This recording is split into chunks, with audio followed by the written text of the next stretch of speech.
The KXAN News Podcast is sponsored by Shelf Genie. 2 Americans back on U.S. soil after surviving a deadly kidnapping in Mexico. The other 2 are dead. What they were doing when they crossed the border from Brownsville into Matamoros. And temperatures running nearly 10 degrees warmer than normal during this first week of March, but cooler weather is coming in your first warning forecast. Providers are scared to treat cases like ours without guidelines from the state. Texas women are suing the state to clarify when abortions are allowed under the law. Thanks so much for joining us this evening. I'm Daniel Marin. And I'm Avery Travis. 5 Texas women nearly died, they say, because the way the state's abortion law is worded has doctors too afraid to perform life-saving procedures. Capitol correspondent Monica Madden explores the legal path ahead. My heart broke into a million pieces. Anna Zargarian says she's always wanted to be a mom.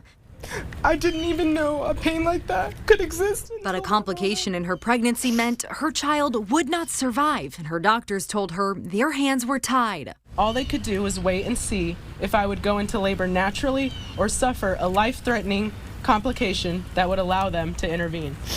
She says her doctor told her to find help outside of Texas. I spent the next few hours coordinating flights, hotels, and worst of all, trying to find an out-of-state abortion clinic that could schedule me immediately. Zargarian is one of the 5 women suing Texas over its 2021 law. The women say they were denied necessary and potentially life-saving care because medical professionals throughout the state fear liability under the state's abortion laws. Legal experts say their lawsuit faces a tough and long road ahead, which is why some legislators are trying to make more immediate changes by clarifying exceptions in the law. So I'm not sure how successful this case will be in the long term. Texas will also probably argue that the law itself does provide exceptions. Senator Brian Hughes, author of that abortion law, already made that argument in an August letter to the Texas Medical Board, saying his law, quote, expressly allows for a physician to perform or induce an abortion if there's a medical emergency. I have lost 1 baby already. Lauren Miller lived that experience. Now pregnant again, she's worried the current law could put more women at risk. Because I don't want anyone else to go through anything like what we went through. Monica Madden, KXAN News. Monica, thank you. Texas Republicans have not signaled openness on walking back their abortion laws. Instead, they're focusing in on support options for mothers. You can read about some of those proposals right now in our article. It's about Speaker Dade Phelan's legislative priorities in general. It's right now on KXAN.com. 2 of the 4 Americans fired upon by a gunman and then kidnapped in Mexico are dead. The 2 others are now back in the U.S. Alice Barr has new information about the victims and why they came to the border town. Sirens sounding as ambulances cross onto U.S. soil, carrying 2 American citizens to a Texas hospital after a terrifying kidnapping that left one of them injured and 2 others dead. We extend our deepest condolences to the family and loved ones of the deceased. The group of 4 had crossed the border through Brownsville, Texas into Matamoros, Mexico, seeking a medical procedure, according to family members, when they came under heavy gunfire. Attacks on U.S. citizens are unacceptable. A law enforcement official calling it a likely case of mistaken identity and saying this video shows a group of armed men loading the Americans into a pickup truck. They were not worried about what they were doing in broad daylight. They were not worried about using violence. Citing crime and kidnapping, the U.S. State Department has since October warned Americans not to travel to Matamoros and the surrounding area. The Biden administration today vowing to fight cartel violence. The DEA and the FBI are doing everything possible to dismantle and disrupt and ultimately prosecute the leaders of the cartels and the entire networks that they depend on. We have imposed powerful new sanctions against cartel organizations in recent weeks. Mexican officials say the 4 U.S. citizens were found by joint search actions and that work is underway to capture those behind the kidnapping. And the task forward is to ensure that justice is done. A tragic ending and a stark warning for Americans considering nearby spring break destinations. In Washington, Alice Barr, NBC News. Spring breakers who will be descending on Florida beaches soon may be greeted with an unpleasant surprise. That's hundreds of dead fish. Red tide is currently impacting beaches all along Florida's Gulf Coast, from the Tampa Bay area to Sarasota and Pinellas counties. The harmful algae blooms that grow in the sea can be toxic to fish.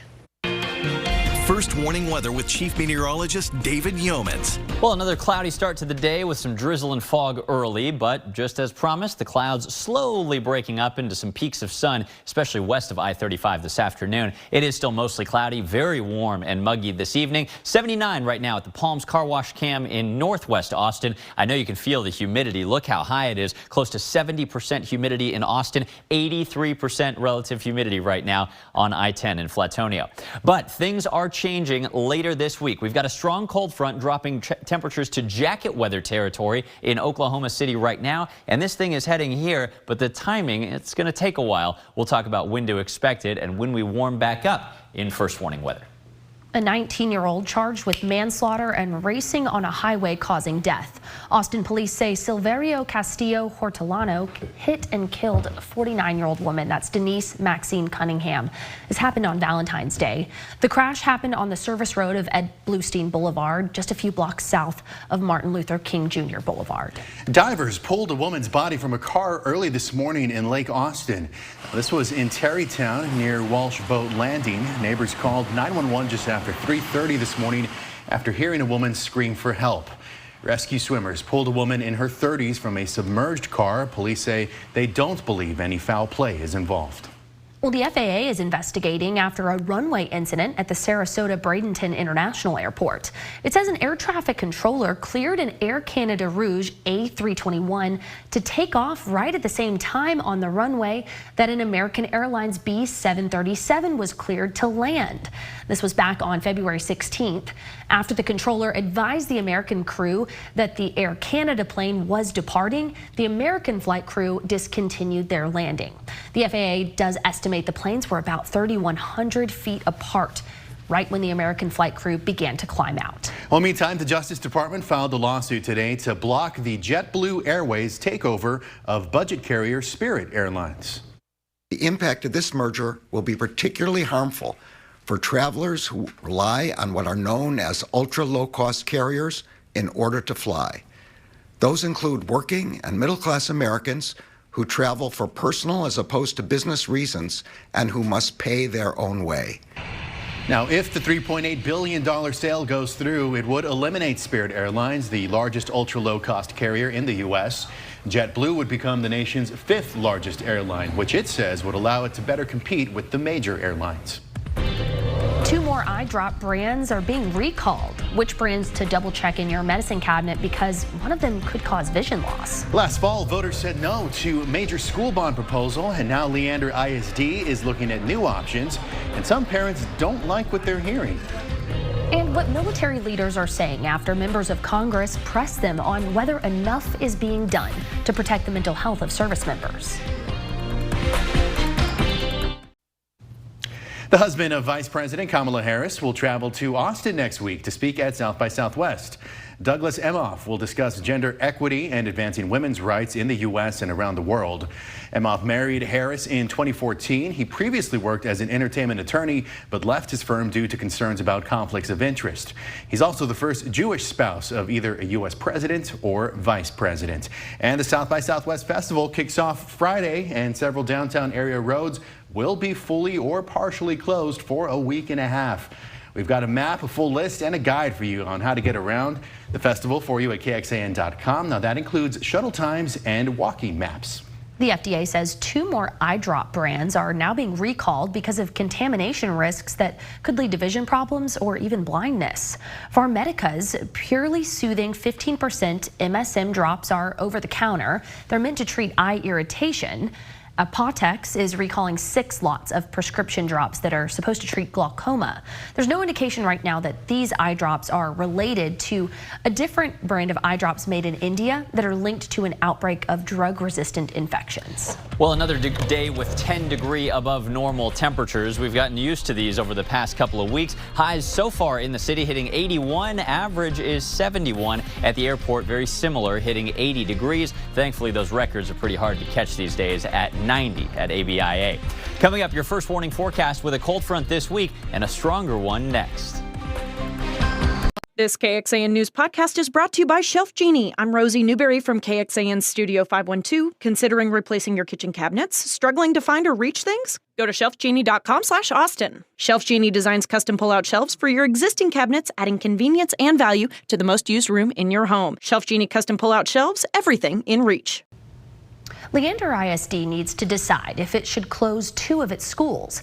Dozens of parents went to a public meeting the district held last night to talk about the topic. And it comes at a time when the population is booming in one part of town and dwindling in the other. KXAN's Mercedes Hernandez met with parents working to keep all the schools open.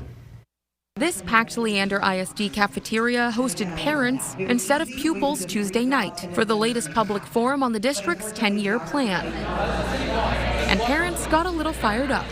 As a part of that 10-year plan, it includes a repurposing of an elementary school. Christina Hardy is LISD's Chief Communications Officer. She says parents concerned about that change made up most of the big crowd. This comes after voters rejected a $720 million bond proposal in November. The proposed long-term plan is meant to keep up with growth in the northern part of the district. LISD wants to turn some existing campuses into other facilities. And because enrollment has dwindled in the southern part of LISD, the district can consolidate some classrooms. If we are able to implement parts of the long-range plan successfully, we can stave off building an additional middle school and then postpone the building of an additional high school. Leander ISD moms Rachel and Heather started a petition that asks the district to hold off on any decisions for now.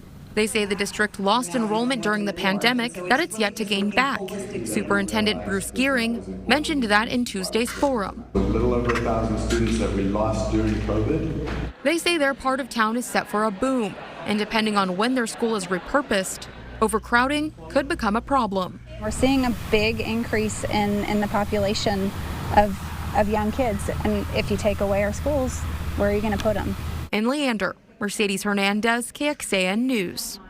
And the district says there are 4 to 5 campuses it's considering for repurposing over the course of its 10-year plan. We actually got tipped off to this story by several viewers who sent us emails. You can do the same. Just send them over to reportit@kxan.com. First warning weather with Chief Meteorologist David Yeomans. Well, you may recall we just wrapped up a tie for the 9th warmest meteorological winter in Austin records out of more than 120 years of record keeping. And so far, meteorological spring has started even warmer. The month of March, the first week of it, now closing in the books tonight. And look at this. Again, out of 125 months of March, we are currently in 6th place for one of the warmest starts to the month on record. Average day and night temperatures nearly 10 degrees above what is normal. Normal is near 60 degrees day and night. Right now, it is another very warm, humid, spring-like day. Clouds have been a little slower to break over Austin. 79 degrees the current temperature. A little more sun out west of 281, so we've got some 82s in Mason and Llano counties, 78s in Blanco and Fredericksburg, and lots of upper 70s to near 80 in our eastern tier of counties. The warm, humid air streaming in again on a southeasterly breeze. This is like a summer weather pattern, 5 to 15 miles an hour, driving in all of that humidity. The pollen count is still crowded, but cross your fingers it stays like this. Everything's still staying manageable. Ash, cedar, oak, a couple others here, including other trees and grass, all remaining in low concentrations.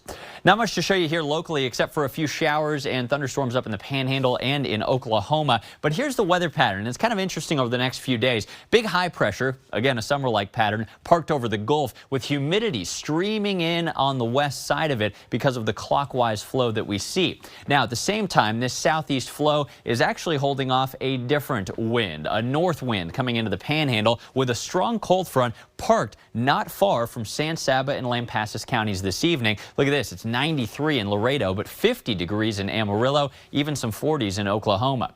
That cold front is going to make it here, but not as quickly as it appears. Temperatures this evening stay warm and muggy. Southeast winds continue tomorrow, even as the cold front creeps even closer to our northern hill country. I don't think any of us see this cooling air tomorrow, and we certainly don't on Thursday, as southeast winds give this front a brief kick even farther out of our area, leading to warmer temperatures locally. But Thursday night into Friday morning, here it comes. North winds briefly get a nice return into our area. This could drop temperatures pretty significantly midday Friday, albeit just briefly. I mean literally for one day before the front backs out of here. Not much in terms of rain over the next couple of days, but if we fast forward to when the front is approaching, Thursday night, watch the northern hill country. Along that boundary, we could see a few showers, a few thunderstorms. This is not expected to be a severe weather event at all as it looks right now. In fact, Friday morning, as the front pushes through our area, and even lower coverage and lower intensity of the rain that we're seeing, just a few overrunning showers under cloudy skies, and even that kind of dwindles by midday into the afternoon. So forecast rain totals lackluster. The drought continues. The lake levels will not be boosted by this event at all. Just a few hundredths of an inch, unless you are lucky to be under one of those thunderstorms. Tonight's forecast, very warm, not quite records, but close to it. 65 degrees. The record warm overnight low is 70 for tomorrow morning. Southeast winds bring in a little fog, a little drizzle by morning, and then clouds slowly break tomorrow afternoon. A day just like today and just like yesterday. Groundhog Day, 82 degrees tomorrow. The 7-day forecast has warmer weather on Thursday, but here comes that brief appearance of some more seasonable temperatures. Finally back to normal just for Friday after that 50% chance of rain. Highs only at 72.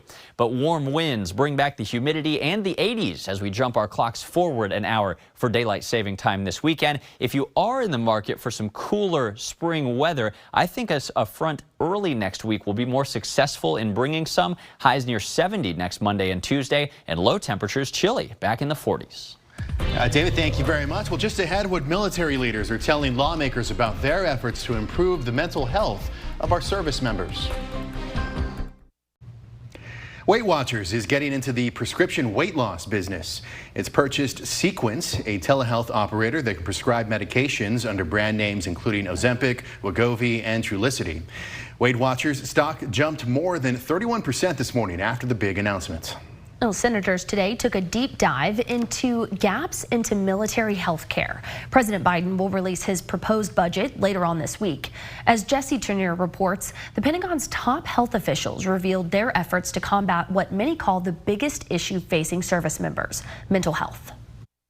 The access to mental health was just completely inadequate. Connecticut Senator Chris Murphy said the Navy failed the crew of the aircraft carrier USS George Washington. Between April 2021 and 2022, at least 7 of its soldiers died, with multiple deaths ruled as suicides. There is still a final investigation that is outstanding, but what can you tell me today about how we're changing conditions? The Surgeon General of the Navy, Rear Admiral Bruce Gillingham, said all recruits now learn stress reduction techniques and meditation, and leaders have a new mental health playbook with ways to prevent suicide. From the Secretary of Navy on down, we have taken this issue very seriously. But Murphy and other senators brought up a larger cultural issue within every branch of the military that they say these tragedies put in the spotlight. Reported that they were often hesitant to seek mental health treatment through Navy channels because they were under the impression that it would affect their future career opportunities. The Assistant Secretary of Defense for Health Affairs, Dr. Lester Martinez-Lopez, said culture takes a while to change. We're really making headways,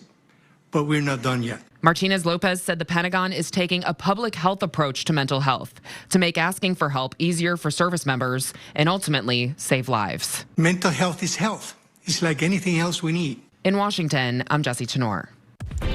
All right, we have no reruns tonight on KXAN. It's an all-new Night Court at 7 and then American Auto at 7:30. Then the auditions continue on the new season of The Voice at 8 o'clock. And then at 9 o'clock, it's the start of a new season of That's My Jam, hosted by Jimmy Fallon. And then we're back with KXAN News at 10. Or you can join us 1 hour earlier on KXAN News at 9. That's over on the CW Austin. Here's where to find us: over the air or on your television provider.